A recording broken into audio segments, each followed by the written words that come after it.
ജീവന്റെ വാക്യങ്ങൾ ജീവന്റെ വാക്യങ്ങൾ.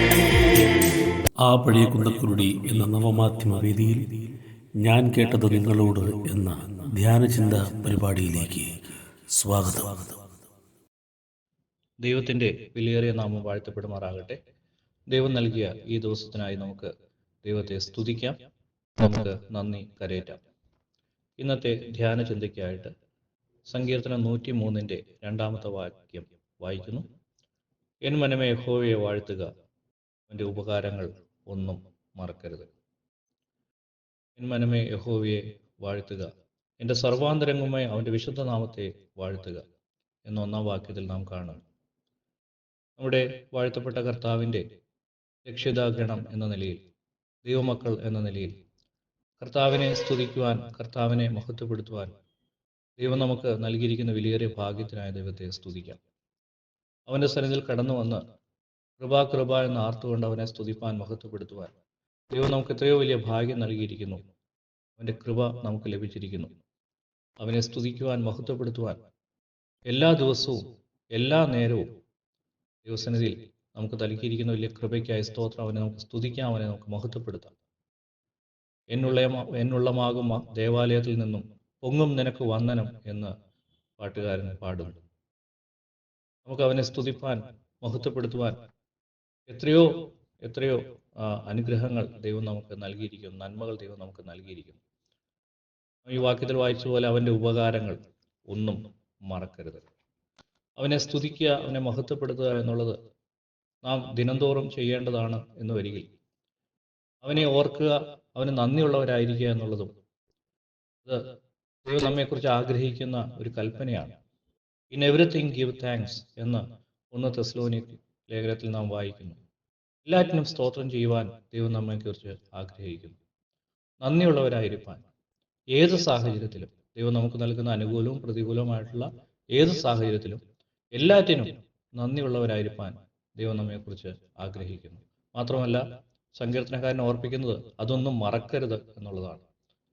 എല്ലാ സാഹചര്യങ്ങളുടെയും ദൈവം നടത്തിയത് പലപ്പോഴും ഓർത്ത് ദൈവത്തെ സ്തുതിക്കുക എന്നുള്ള എത്രയോ അനുഗ്രഹമാണ്. എന്നാൽ മനുഷ്യർ എന്ന നിലയിൽ നാം മറവിയുള്ളവരാണ്, നാം പലപ്പോഴും ഓർക്കാത്തവരാണ്.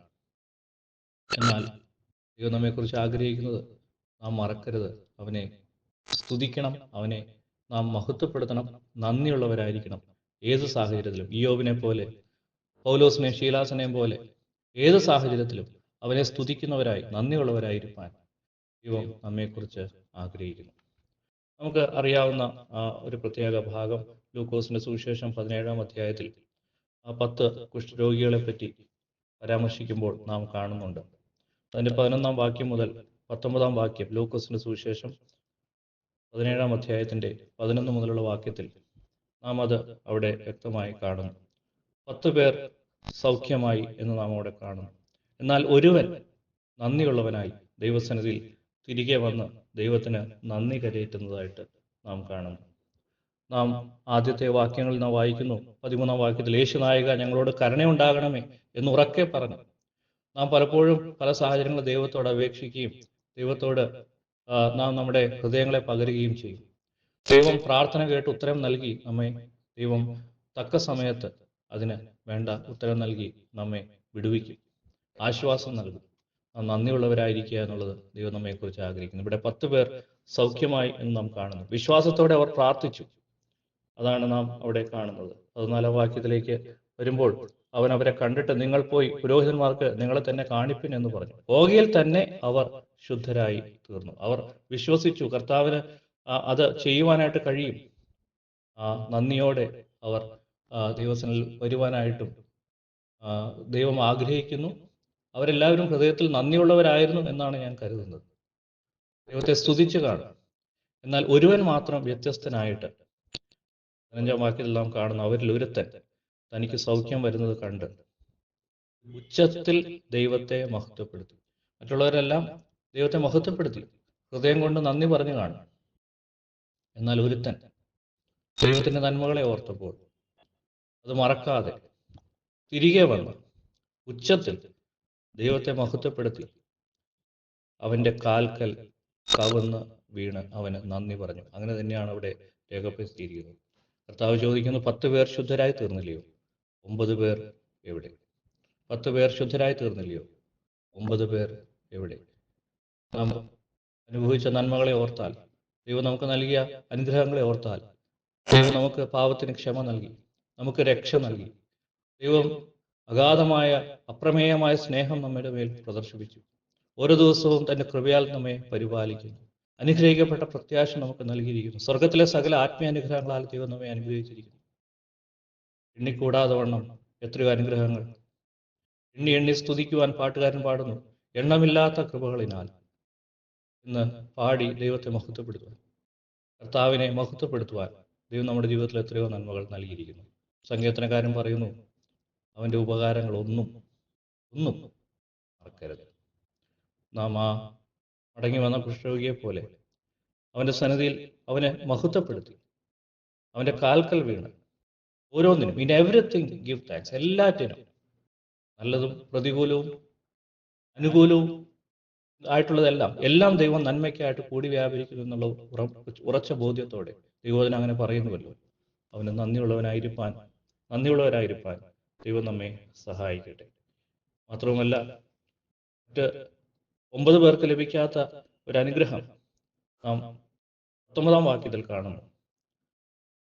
നാം വായിക്കുന്നത്, എഴുന്നേറ്റ് പൊയ്ക്കൊള്ളുക. കർത്താവ് പറഞ്ഞു, എഴുന്നേറ്റ് പൊയ്ക്കൊള്ളുക, നിന്റെ വിശ്വാസം നിന്നെ രക്ഷിച്ചിരിക്കുന്നു. ഇംഗ്ലീഷിൽ, rise and go your way, your faith has made you well.